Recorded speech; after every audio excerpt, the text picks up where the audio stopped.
Los padres de mi esposa me hicieron dormir en el sofá. Me fui y ahora quieren que me disculpe. Pero descubrí algo aún peor. Mi esposa y yo fuimos a visitar a mis suegros, y ellos insistieron en que durmiera en el sofá, porque no querían que compartiera la cama con mi esposa. Ahora están furiosos porque mi esposa y yo nos casamos el verano pasado. Su familia vive al otro lado del país, así que hasta ahora nunca los había visitado realmente, pero ya los había conocido en algunas ocasiones, y siempre nos habíamos llevado bien. Nos invitaron a visitarlos y quedarnos unos días en su casa, y aceptamos. Llegamos ayer y todo fue bastante bien. Su padre y yo vimos fútbol americano mientras ella charlaba con su madre y sus hermanas, y luego cenamos todos juntos. Fue una noche muy agradable, pero todo se vino abajo al final, cuando quedó claro que no querían que compartiera la cama con mi esposa en su casa y esperaban que durmiera en el sofá. Sinceramente, pensé que estaban bromeando al principio, pero insistieron en que durmiéramos separados. Me pareció absurdo insinuar que no podía dormir al lado de mi propia esposa. Además, tengo problemas de espalda, y el sofá no se veía nada cómodo. Después de discutir un poco, decidí irme y hospedarme en un hotel. Le dije a mi esposa que no tenía que venir conmigo. Ella prefirió quedarse, y yo le dije que volvería al día siguiente. Me fui a un Marriott que está como a 10 minutos de ahí, y dormí súper bien, tratando de no dejar que la situación me afectara. Esta mañana llamé a mi esposa para preguntarle a qué hora debía pasar por la casa. Me dijo que sus padres querían que me disculpara por haberme ido así. Le dije que estaba dispuesto a disculparme para mantener la paz, pero que ellos también debían reconocer que no fue apropiado exigir que no compartiera la cama con mi propia esposa. Ella dijo que hablaría con ellos y me llamaría de vuelta. Unos 10 minutos después, me llama de nuevo y me dice que no solo no se van a disculpar, sino que ahora exigen que regrese y duerma en el sofá por el resto de la visita, y que, si no acepto eso, ya no soy bienvenido en la casa. Me hervía la sangre en ese momento. Le dije que no había ni la más mínima posibilidad de que eso ocurriera, y que ya no estaba dispuesto a pedir disculpas. Las hermanas de mi esposa empezaron a molestarme después, diciendo que así son sus padres, que mi esposa está súper molesta, y que debería simplemente ceder y dormir en el sofá hasta que termine el viaje, antes de que esto se convierta en una gran pelea familiar. Desde mi punto de vista, no me importa lo que ellos piensen, y estoy dispuesto a tratar el resto del viaje como unas vacaciones en solitario, pasear por ahí y ver a mi esposa solo en el aeropuerto. Al final de la semana, invité a mi esposa y a sus hermanas a cenar fuera, lejos de los padres. Fue interesante, por decirlo menos. Cuando nos sentamos, fui directo al grano sobre lo que había pasado. Le pregunté a mi esposa si ya sabía que su padre iba a exigir que durmiéramos separados, y me dijo que también se sorprendió. Esperaba eso si yo todavía fuera solo su novio, pero ahora estamos casados. Entonces les pregunté a todas si les parecía aceptable el comportamiento de sus padres.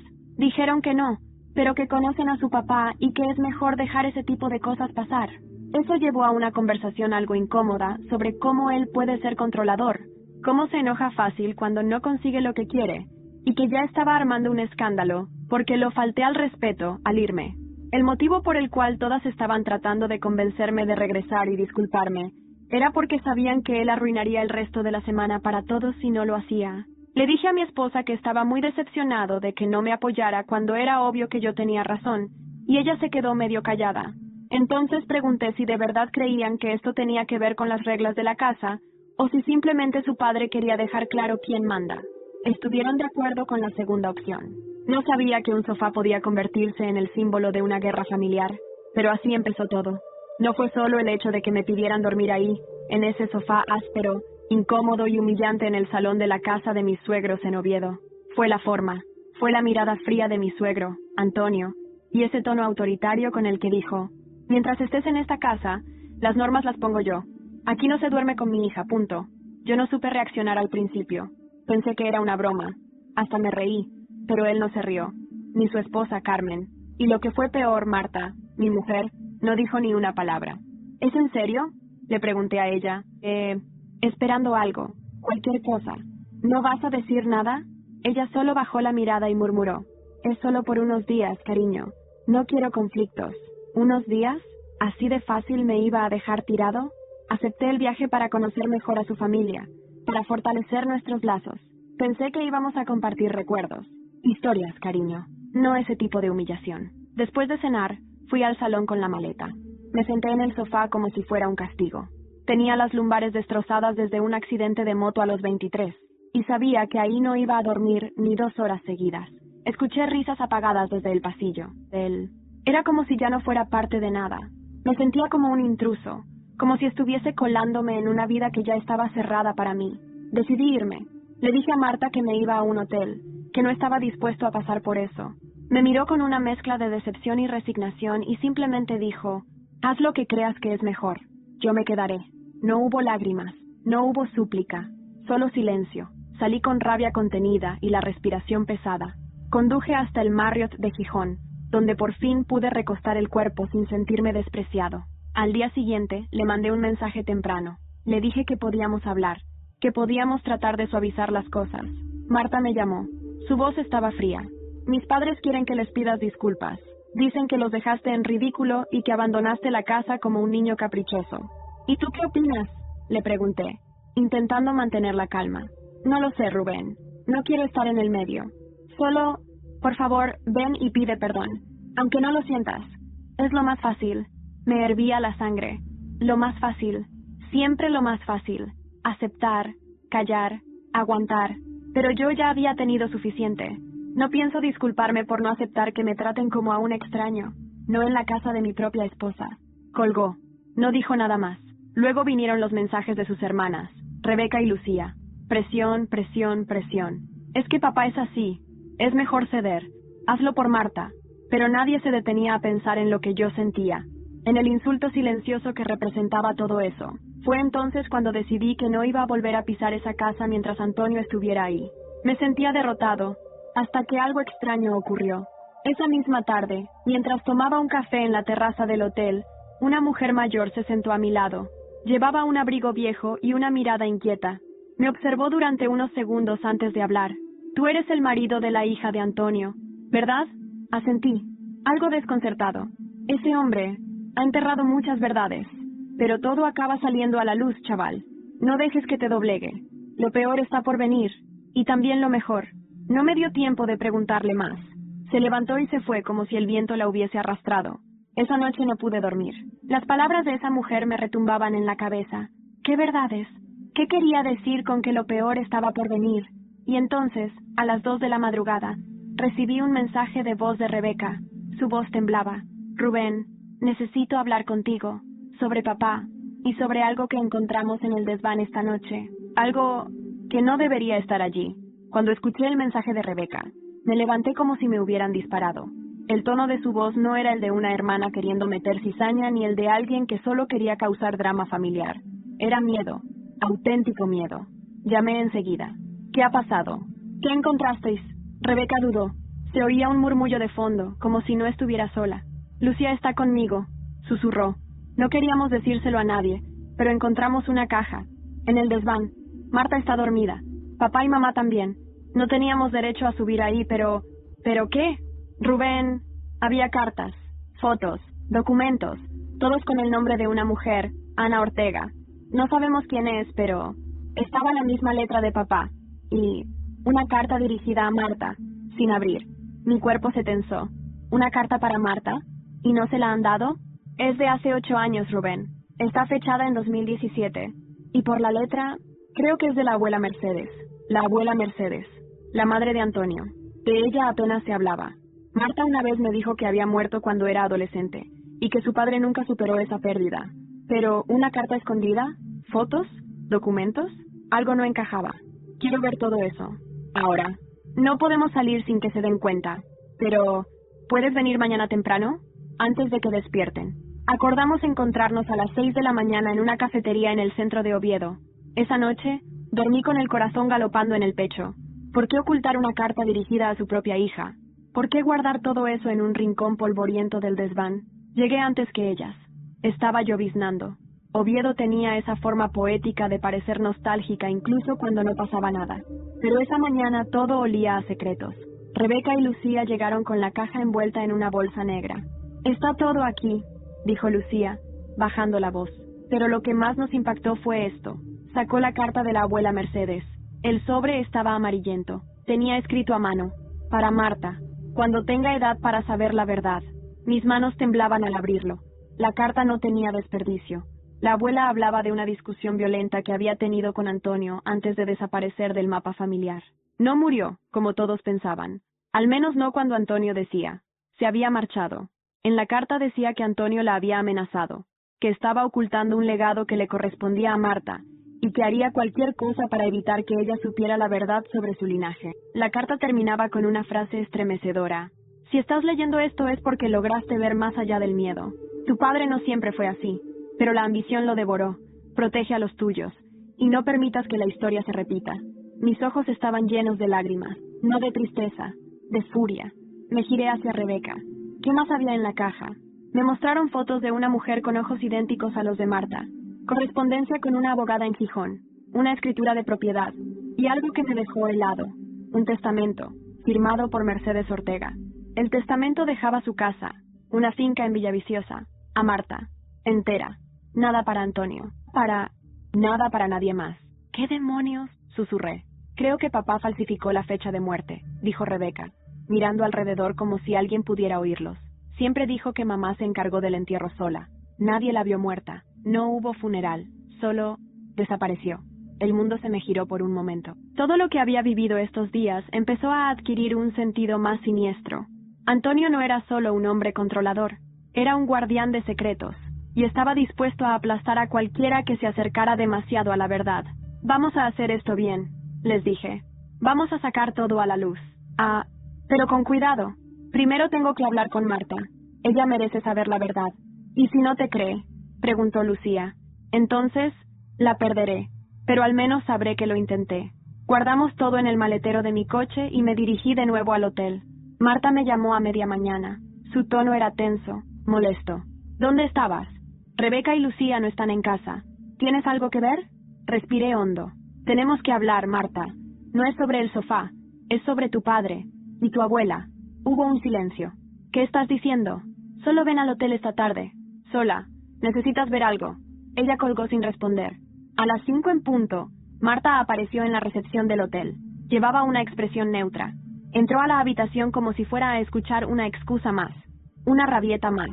Pero cuando abrí la caja y sacamos la carta, su rostro cambió. Sus labios temblaban. ¿Por qué tenía esto? ¿Por qué me lo escondió? La vi romperse delante de mí.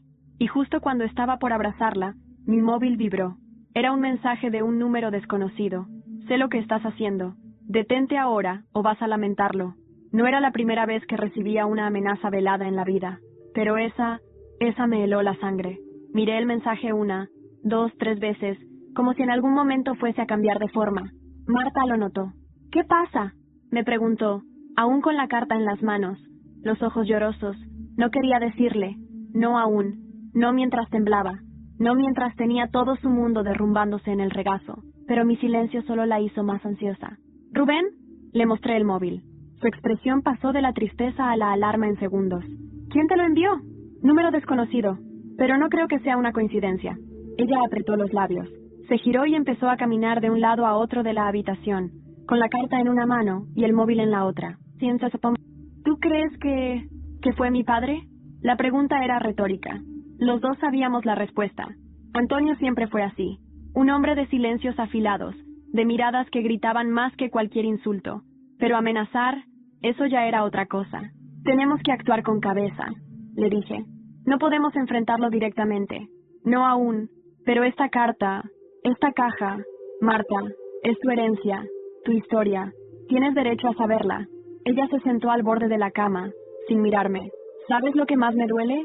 No es la carta, ni siquiera el testamento.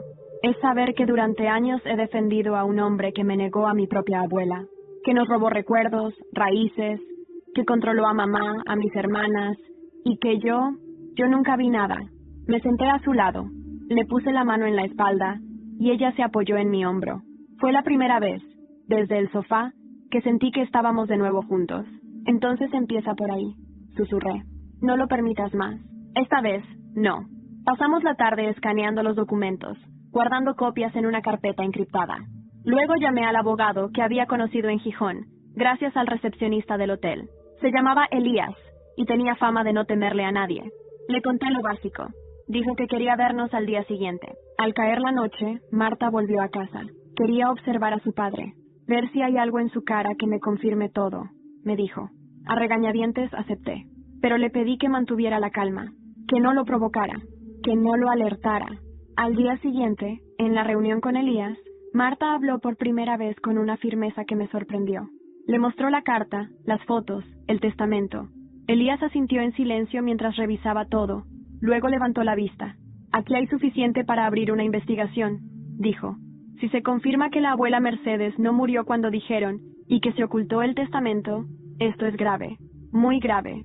Y el tema de la finca, bueno, eso es aún más delicado, porque ahora mismo esa propiedad sigue registrada a nombre de un fondo privado vinculado a su padre.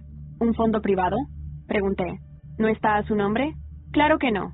Él no es tonto, pero el vínculo es rastreable. Y si la propiedad era legalmente de Mercedes y luego fue transferida sin respetar el testamento, estamos hablando de fraude, falsificación documental y ocultación de patrimonio. Marta se quedó callada un momento. Luego preguntó algo que no esperaba. ¿Y si mi padre no actuó solo? Elías la miró con interés. ¿Por qué lo dices? Porque mi madre siempre fue parte de todo. ¿Silenciosa? Sí, pero estaba allí. ¿Y si ella también sabía? Esa posibilidad me dejó helado. Carmen, la mujer que siempre había parecido distante, casi apagada, ¿podía haber sido cómplice de su marido todo este tiempo? Esa noche, Marta me llamó desde el coche. No podía hablar mucho, pero su voz era tensa, casi quebrada. Vi a mamá, hablando por teléfono. Estaba llorando. Le oí decir, nos van a descubrir, y colgó de golpe cuando me acerqué. Se hizo un silencio largo entre nosotros. Rubén, ¿y si esto es más grande de lo que pensábamos? Yo también lo estaba empezando a sentir así. Esto ya no era solo una pelea familiar. Era una red de mentiras construida durante décadas. Y entonces sonó el teléfono de Marta. Era Rebeca. Marta, ven ya. Tienes que venir a casa. Papá. Se ha ido. Se llevó su pasaporte. Y dejó una nota. Cuando Marta colgó, me miró con el rostro pálido. Está huyendo, Rubén. Cuando llegamos a la casa, el ambiente era espeso, como si alguien hubiese apagado el aire. Rebeca estaba en la entrada, descalza, con el rostro descompuesto y el sobre en la mano. Marta se abalanzó sobre ella. ¿Dónde está mamá? Arriba. No quiere bajar. Lucía estaba sentada en el sofá, el infame sofá, con los ojos fijos en el televisor apagado. Parecía en trance. ¿Qué decía la nota?, le pregunté a Rebeca. Nos llevó a la cocina. La nota estaba sobre la encimera, escrita con la caligrafía inconfundible de Antonio, rígida, apretada, como si cada letra fuese un juicio. No me haréis pasar por criminal. He hecho lo necesario para proteger a esta familia. Cuando lo entendáis, será tarde. No me busquéis. Ni una palabra de disculpa, ni una referencia a la abuela, a la finca, al testamento. Solo esa arrogancia que lo había definido toda la vida. Se llevó el coche, dijo Rebeca. Su pasaporte, algo de dinero y el portátil. ¿Habéis llamado a la policía?, pregunté. Lucía respondió por primera vez. ¿Y decirles qué? ¿Que nuestro padre ha huido porque falsificó documentos hace 10 años? Sin pruebas concretas, se reirán en nuestra cara. No vamos a dejar que desaparezca, dije. Elías ya ha iniciado el proceso legal. Y si intenta mover propiedades o borrar rastros, lo vamos a interceptar. Marta, en cambio, no decía nada. Caminaba por la cocina como si todo le fuera ajeno, como si de pronto estuviera observando su vida desde fuera. Voy a hablar con mamá, dijo de pronto. La seguí hasta las escaleras. Rebeca intentó detenerla, pero Marta no se detuvo. Subió despacio, como si cada peldaño pesara el doble. Cuando abrió la puerta del dormitorio, Carmen estaba sentada frente al tocador, quitándose lentamente el maquillaje. Su expresión era la de una mujer agotada por años de silencio. ¿Sabías lo de la abuela?, preguntó Marta, sin rodeos. Carmen no respondió. Solo la miró a través del espejo. Esa mirada era una mezcla de culpa, resignación y algo parecido al miedo. ¿Sabías que papá escondió una carta? ¿Que nos robó una herencia? Silencio. ¿Lo sabías o no?, gritó Marta, por primera vez desde que empezó todo. Carmen cerró los ojos. Una lágrima resbaló por su mejilla. Yo no podía hacer nada. ¿Nada? Era su esposa. Eras nuestra madre. No lo entiendes, susurró. Mercedes me lo dijo. Me dio la carta. Me pidió que se la entregara a Marta cuando tuviera edad. Pero Antonio me amenazó. Me dijo que si hablaba, me dejaría sin nada, que me quitaría a mis hijas, que me arruinaría. Nos quitó a nosotras igualmente, dijo Marta con la voz rota. Nos quitó la verdad, mamá. Carmen rompió a llorar. Pero Marta no la consoló. Bajó las escaleras como un torbellino. Me miró con los ojos húmedos y la mandíbula apretada. Tengo que ver esa finca. ¿Ahora? Sí, esta noche, antes de que él llegue allí primero. El viaje hasta Villaviciosa fue tenso y silencioso. La noche estaba cerrada, y las luces de los faros atravesaban la niebla como cuchillas. Cuando llegamos, la finca parecía abandonada. Un portón oxidado, la verja entreabierta, y la casa principal sumida en oscuridad. ¿Estás segura de que es esta? Pregunté. Sí, dijo ella. Reconozco el roble que mamá mencionaba de niña, y esa caseta era de la bisabuela. Me lo contó una vez, de pasada. Entramos con cautela. Marta empujó la puerta, que se abrió con un chirrido largo. Dentro, el olor a polvo y humedad era abrumador. Pero también había algo más sutil, una presencia. ¿Oíste eso? Pregunté. ¿Qué? Un paso. Arriba. Ambos nos congelamos. Saqué el móvil y empecé a grabar por instinto. Subimos lentamente la escalera, cada tabla crujiendo bajo nuestros pies. En el pasillo, una puerta estaba entreabierta. Me acerqué. La empujé con suavidad. La habitación estaba vacía, excepto por una vela encendida sobre una mesa, junto a un sobre. Marta lo tomó con manos temblorosas. El sobre llevaba su nombre. De nuevo, la letra de su abuela. ¿Otra carta? Lo abrió sin pensarlo. Empezó a leer en voz baja. Su rostro cambió. Asombro, dolor, luego, incredulidad. Rubén, la abuela, no estaba sola cuando se fue. Huyó con alguien. Una mujer llamada Ana Ortega. ¿La misma de los documentos? Asintió. Y dice que Ana es su hermana, y que esa mujer sigue viva. Mi respiración se cortó. ¿Una tía que nadie conocía? Una tía que puede saber todo. Y entonces sonó el timbre del móvil de Marta. Era un número oculto. Ella dudó. Luego contestó. La voz al otro lado no era la de Antonio. Era una mujer. Marta, me llamo Ana. Necesito verte. Estás en peligro. Y no tienes mucho tiempo. Marta no decía una palabra. Se había quedado inmóvil, con el móvil aún en la oreja, como si le costara aceptar que la voz que acababa de escuchar pertenecía a alguien real. A alguien que, según todo lo que le habían dicho durante años, simplemente no existía. ¿Quién era? Pregunté, aunque ya intuía la respuesta. Ana. Dijo que es mi tía, que es la hermana de mi abuela, y que necesitamos verla cuanto antes. ¿Dónde está? En Santander. Me dio una dirección. Dice que no es seguro hablar por teléfono, que hay cosas que no pueden ser escritas. Guardamos la carta, recogimos nuestras cosas y salimos de la finca como si nos persiguiera una sombra. En el trayecto de vuelta al hotel, Marta no dijo casi nada. Se limitaba a mirar por la ventana del coche, como si la carretera le hablara de algo que yo no podía oír. Al día siguiente, temprano, tomamos la autopista hacia el norte. La dirección nos llevó a un barrio antiguo, con casas de piedra cubiertas de hiedra, y un mar que se asomaba al fondo, embravecido. Ana vivía en un segundo piso, sin timbre. Marta golpeó la puerta, 3 veces. Se oyeron pasos. Luego, el sonido del cerrojo. La puerta se abrió, y allí estaba ella. Era como mirar a una versión envejecida de Marta. Tenía los mismos ojos, la misma forma de apretar los labios cuando estaba tensa. Ana Ortega no era solo una mujer mayor. Era una presencia, fuerte, silenciosa, como si el mundo le debiera más de lo que estaba dispuesta a reclamar. Marta, dijo, simplemente, como si ya la conociera. ¿Eres tú? ¿Eres mi tía? Ana asintió, sin emoción, sin abrazo, solo con un gesto de cabeza que decía, entra.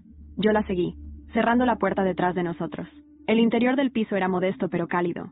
Había cuadros antiguos, plantas, libros apilados en todas las esquinas. En una estantería vi una foto enmarcada, una mujer joven abrazando a otra. Marta la notó también. ¿Esa es la abuela Mercedes? Ana se sentó lentamente, sin responder aún. Sí, y yo. Éramos inseparables, hasta que tu padre lo arruinó todo. Marta se quedó de pie, como si no supiera si tenía derecho a sentarse en ese espacio de historia viva. Necesito saberlo todo, por favor. Ana suspiró. Luego comenzó a hablar, despacio, como quien pela una cebolla cargada de años, capa por capa. Contó cómo Mercedes había quedado embarazada de Antonio siendo muy joven, como su familia, la familia Ortega, era conservadora, poderosa, y no aceptaban a Mercedes como madre soltera. Cómo fue obligada a casarse con un hombre mayor que la rechazó desde el principio. Antonio fue criado en un ambiente de control, de castigo, de manipulación emocional. Pero cuando creció, dijo Ana, empezó a parecerse cada vez más a su padre. La ambición, la falta de escrúpulos. Cuando murió nuestro padre, Mercedes heredó la finca de Villaviciosa. Quiso dividirla, darme una parte, pero Antonio se interpuso. ¿Cómo? La acusó de demencia, presentó documentos, manipuló médicos, dijo que no estaba en sus cabales, que la finca debía ser protegida, que él la administraría por su bien.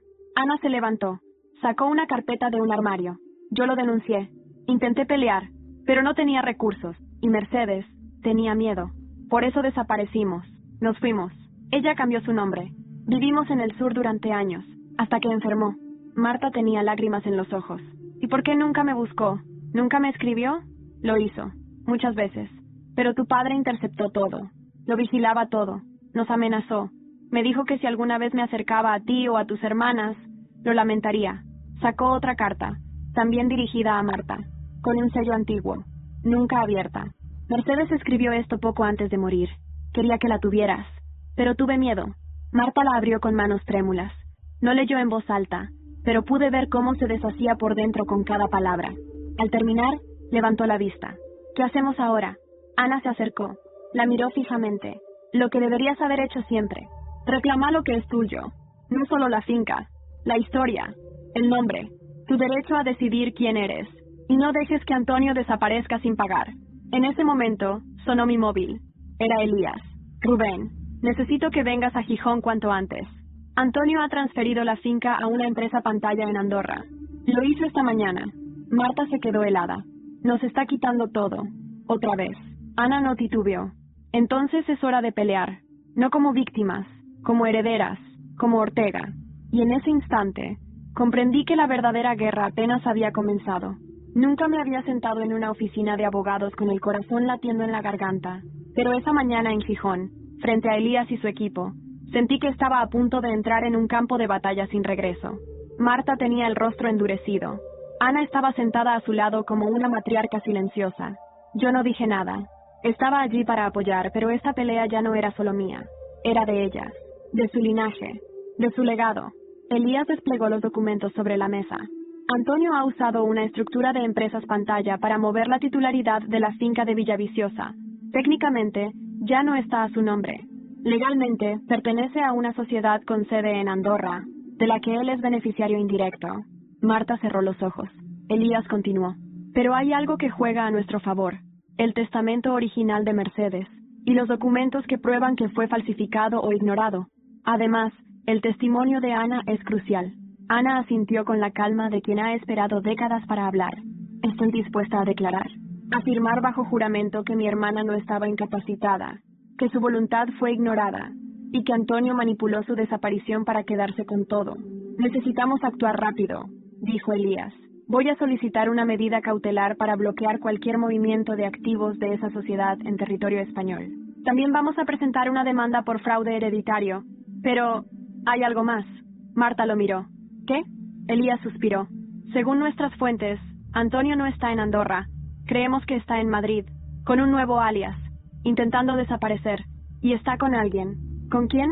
Con tu madre. El silencio que cayó en esa sala fue denso. Marta tragó saliva y luego soltó una risa incrédula. ¿Mamá? ¿Con él? Ana bajó la mirada. Siempre le tuvo miedo, pero también le fue leal. Hasta el final, parece. Marta se levantó. Caminó de un lado a otro. Yo la observaba. No era la misma mujer que me pidió que durmiera en el sofá. Esa Marta ya no existía. ¿Podemos encontrarlo? ¿Probar dónde está? Sí. Y si lo conseguimos, podemos obligarlo a comparecer. Si no, será declarado en rebeldía y perderá cualquier derecho sobre la herencia. Marta se detuvo. Me miró. Lo quiero todo, Rubén. No solo la finca. Quiero su nombre fuera de nuestras vidas. Quiero que todos sepan quién es. Asentí. Entonces vamos a hacerlo, hasta el final. Esa misma noche, volvimos a Oviedo.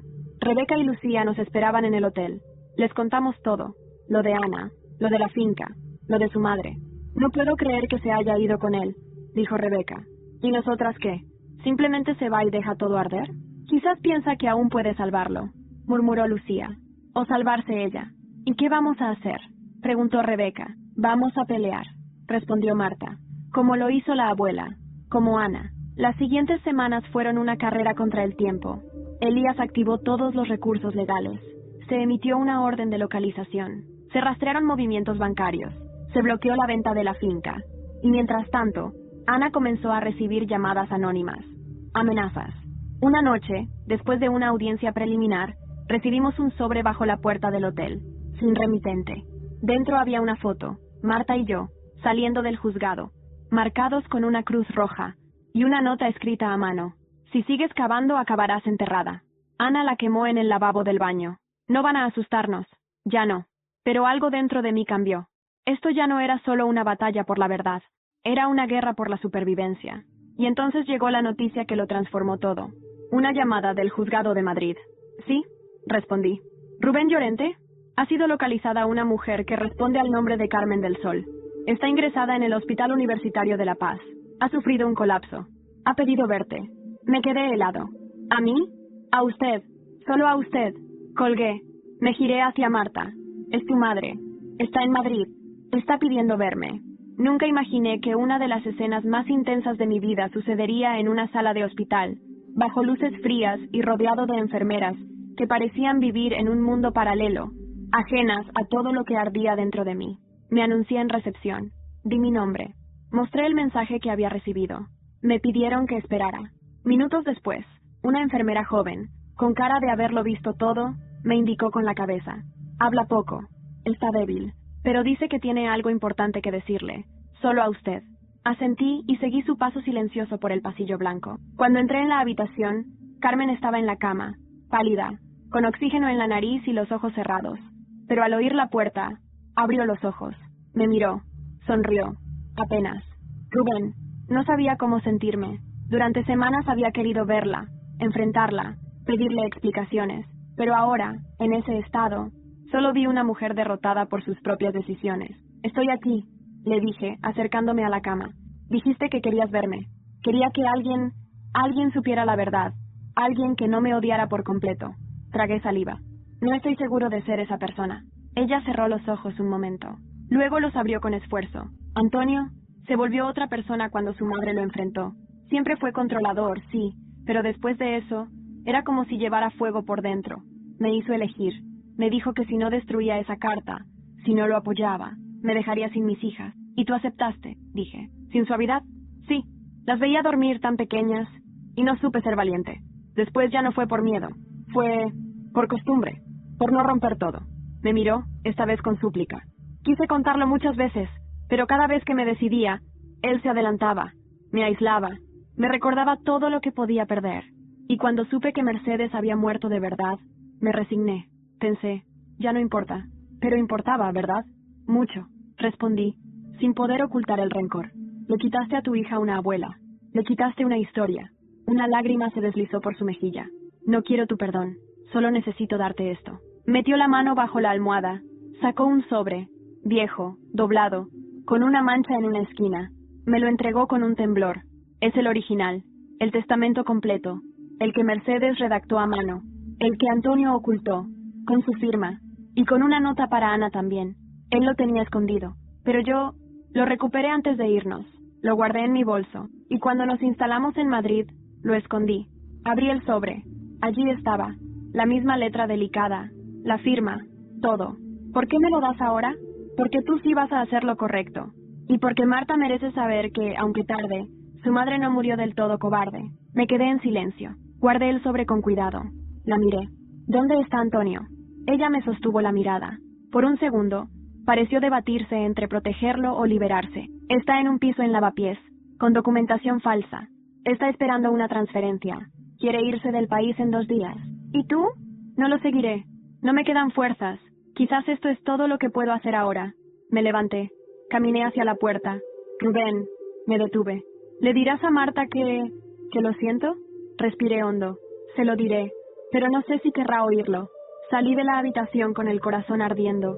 Llamé a Elías. Le di la dirección. Le dije que íbamos a detenerlo. Me dijo que ya estaba coordinando con las autoridades.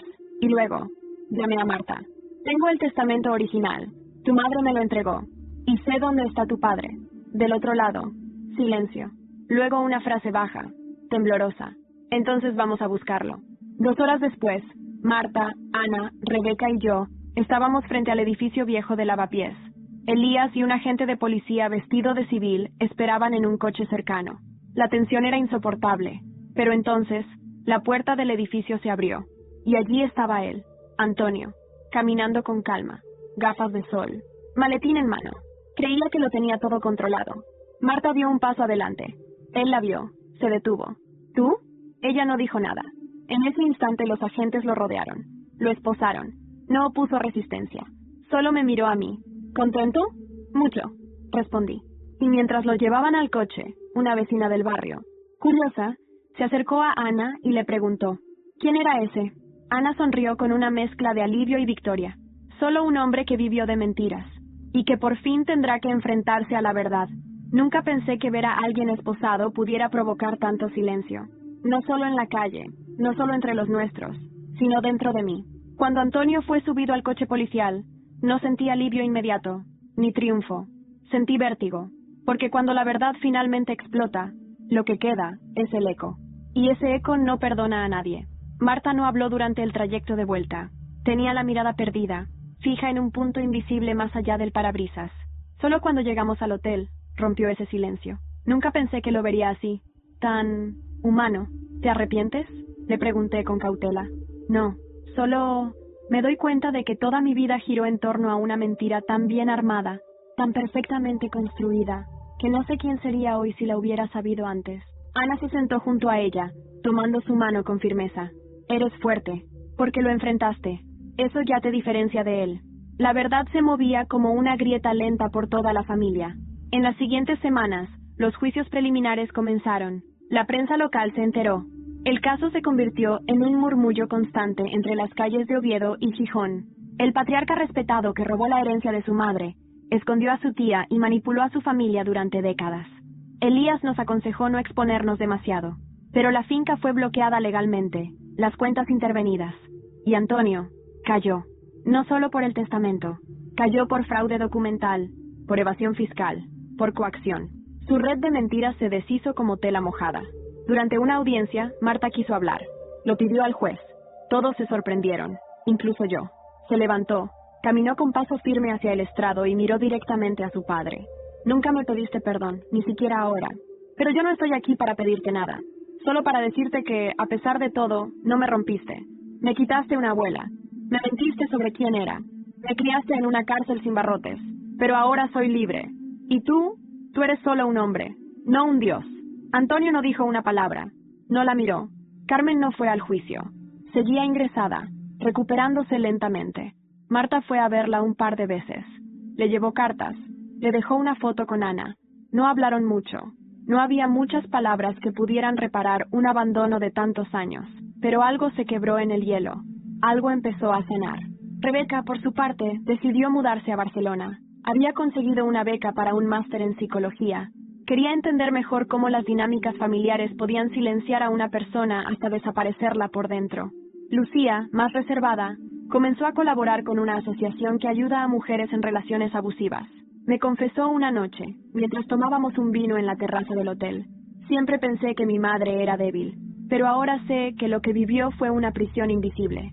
Solo espero no repetirla. Ana regresó a Santander, pero no sin antes dejarle a Marta un juego de llaves de su casa. Siempre serás bienvenida, le dijo. Eres mi sangre, y eso nadie podrá negártelo nunca más. Y la finca de Villaviciosa, esa que había sido el epicentro del secreto, pasó oficialmente a manos de Marta después de que el juez validara el testamento original. La reformamos poco a poco.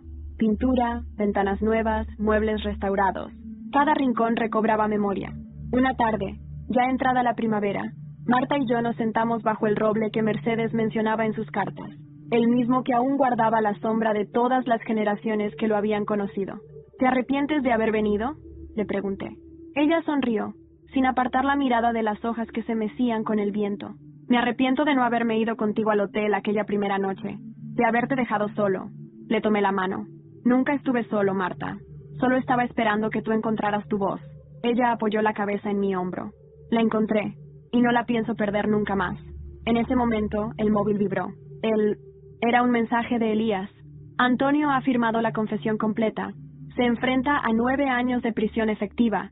El juicio final será la próxima semana. Está dispuesto a hablar, Si Marta acepta verlo por última vez. Ella leyó el mensaje. Me miró. ¿Y tú qué crees? Debería verlo. La miré con la tranquilidad de quien ha visto nacer a alguien nuevo. Solo si es para cerrar una puerta, no para abrir una herida. Ella respiró hondo. Cerró los ojos. Entonces vamos a cerrarla. Para siempre. Cuando Marta aceptó ver a su padre por última vez, nadie la cuestionó. Ni yo, ni Ana, ni sus hermanas. Era una decisión que solo ella podía tomar. Una confrontación entre el presente que había construido y el pasado que aún tiraba de ella como una cuerda vieja y sucia atada al tobillo. La cita fue aprobada para el día anterior al juicio final. Elías gestionó todo para que se realizara en una sala reservada del centro penitenciario de Soto del Real. Yo la acompañé hasta la entrada, pero no crucé la puerta. Aquello era algo que Marta debía hacer sola. Antes de entrar, me miró. Si no salgo igual, prométeme que me vas a ayudar a recordar quién soy ahora. Le apreté la mano con fuerza. No vas a olvidar, porque ahora ya sabes mirar de frente. Y entonces, entró. La sala era fría, sin adornos, con una mesa en medio y 2 sillas enfrentadas. Antonio ya estaba allí, esposado, pero sin uniforme de preso. Llevaba una camisa blanca y una chaqueta gris. Parecía más delgado, más viejo, pero aún conservaba esa mirada, la de quien piensa que sigue teniendo poder. Cuando Marta se sentó frente a él, se hizo un silencio denso. Ninguno de los dos quiso ser el primero en hablar. No esperaba que vinieras, dijo Antonio finalmente, con un tono bajo pero cargado de tensión. Yo tampoco lo tenía claro, respondió ella, pero no quería que la última vez que te viera fuera cuando te esposaban en la calle como un ladrón. Antonio se rió, una carcajada amarga. ¿Y qué soy entonces, según tú? Alguien que robó más que una finca. Alguien que nos robó la verdad. A mamá, a la abuela, a mí. Él bajó la mirada. Por primera vez pareció sincero. Lo hice todo por protegerte. No, lo hiciste por ti, porque no sabías existir si no lo controlabas todo. Antonio la observó, esta vez sin arrogancia, con una melancolía que por segundos hizo titubear la rabia de Marta. ¿Sabes qué fue lo peor?, continuó ella. Que nunca me diste la oportunidad de conocerte de verdad. Solo me diste una versión, una fachada. Y ahora que todo se ha derrumbado, ni siquiera sé si alguna vez me quisiste. Te quise, dijo él con voz firme, pero a mi manera. Una manera rota. Marta tragó saliva. Lo miró durante unos segundos eternos. ¿Y por qué me citaste? ¿Qué más puedes decir que cambie algo? Antonio sacó un sobre del bolsillo interior de su chaqueta. Lo deslizó por la mesa. Una carta. Es para Rebeca. Me lo pidió una vez. Nunca se la di. Tal vez ahora sea el momento. Ella no la tomó. ¿Y esperas que eso te redima? No. Solo... no quiero morirme con más cosas por decir. Entonces di algo que importe. Antonio la miró. Y por primera vez, se quebró. La máscara cayó. Lo hice todo con miedo. No a la ley. A la soledad. Cuando Mercedes se fue me quedé vacío. Y cuando supe que te parecías tanto a ella, supe que un día también me mirarías como ella me miró al final. Con decepción. Con desprecio. Y en lugar de cambiar, elegiste asegurarte de que nunca supiéramos la verdad. Sí, susurró. Marta respiró hondo. Yo también sentí miedo, ¿sabes? Miedo de descubrir que nunca me quisiste. Pero ese miedo ya no me controla. Yo no soy tú. Yo elijo sanar. Se levantó. Tomó la carta, sin prometer entregarla. Lo miró por última vez. Adiós, papá. Antonio no respondió. Solo la siguió con la mirada mientras salía. Cuando cruzó la puerta, yo estaba allí. Le abrí los brazos. Se hundió en ellos. No lloró. Solo exhaló, como quien por fin suelta una carga de años. ¿Cómo estás?, le pregunté. Libre. Volvimos a Oviedo al día siguiente. El juicio final fue breve. Antonio aceptó todos los cargos. No hubo sorpresas. Fue condenado a 9 años de prisión, sin posibilidad de reducción. La prensa no tardó en cubrir el caso con titulares sensacionalistas, pero ya nada de eso nos afectaba. Lo importante, ahora, era reconstruir. Y por eso, Marta convocó una cena. No en un restaurante, en la finca. Ana, Rebeca, Lucía, incluso algunos primos lejanos de la familia Ortega, vinieron. Hubo risas, historias compartidas, lágrimas, claro, pero también algo que no habíamos tenido en meses, paz. Cuando Marta se levantó para brindar, todos callaron. No brindo por el pasado, ni siquiera por la justicia. Brindo por lo que logramos a pesar de todo, por cada una de nosotras, porque elegimos hablar, y eso nos salvó. Y entonces, todos aplaudieron, lento pero sentido, y yo, sentado a su lado, supe que había encontrado en ella no solo a mi esposa, sino a la mujer más fuerte que jamás conocería. Esa noche, bajo el cielo estrellado de Villaviciosa, Marta me susurró al oído: ahora sí, Rubén, ahora empieza nuestra vida. Han pasado 3 años desde aquella noche en la finca, 3 años desde que la verdad, y aunque las heridas no desaparecen del todo, aprendimos a vivir con ellas, a hacerlas parte de nuestra piel sin permitir que nos definieran. A veces, cuando camino por los jardines restaurados de la casa de Villaviciosa, aún pienso en Antonio, en cómo una historia tan turbia pudo haber terminado con la destrucción completa de una familia, y cómo, en cambio, se convirtió en la raíz de una nueva vida. Antonio cumple su condena en un centro penitenciario en Castilla-La Mancha. Se convirtió en un interno tranquilo. Participa en los talleres de lectura, escribe cartas, que no siempre enviamos, y pidió hablar con un terapeuta por primera vez en su vida. Marta decidió no volver a visitarlo. Le escribió una carta, breve, firme, sin odio. Solo dejó claro que ya no había más lugar para él en su mundo. Él respondió, admitiendo su culpa, pidiendo perdón. No hubo reconciliación, pero hubo un cierre. Carmen vive en una residencia en las afueras de Santander. La relación con Marta es cortés, pero distante. Se ven de vez en cuando, hablan por teléfono, pero Marta siempre dice: mi madre ya no es mi herida, pero tampoco será mi escudo. Ana, por otro lado, se convirtió en parte esencial de nuestras vidas. Viene a la finca cada verano, se instaló en una casa pequeña cerca del mar, y en su jardín plantó un olivo que dice que es para recordar que todo lo torcido puede crecer con fuerza si se riega con verdad. Rebeca volvió de Barcelona con un título bajo el brazo y un nuevo amor. Abrió una consulta de terapia en Oviedo y se especializa en trauma familiar. Dice que cada historia que escucha la conecta con su propio pasado, pero que ahora puede escuchar sin romperse. Lucía abrió una pequeña librería-cafetería en Gijón, donde organiza tertulias para mujeres que buscan su voz. En una estantería guarda una copia del testamento de Mercedes, enmarcado, como un recordatorio, como un acto de memoria. Marta transformó la finca en algo más que un hogar. Es un refugio, un centro de encuentros culturales, donde mujeres pueden compartir sus historias, sus silencios, sus renacimientos. Cada habitación lleva el nombre de una mujer de su linaje: Mercedes, Ana, Carmen, Marta. Incluso hay una sala con mi nombre, lo que me hizo reír cuando la vi por primera vez. Ella me dijo: tú también heredaste esta historia, y la escribiste conmigo. Nosotros seguimos juntos, más fuertes, más sabios. Aprendimos a discutir sin rompernos, a llorar sin escondernos, a construir desde lo que queda, no desde lo que falta.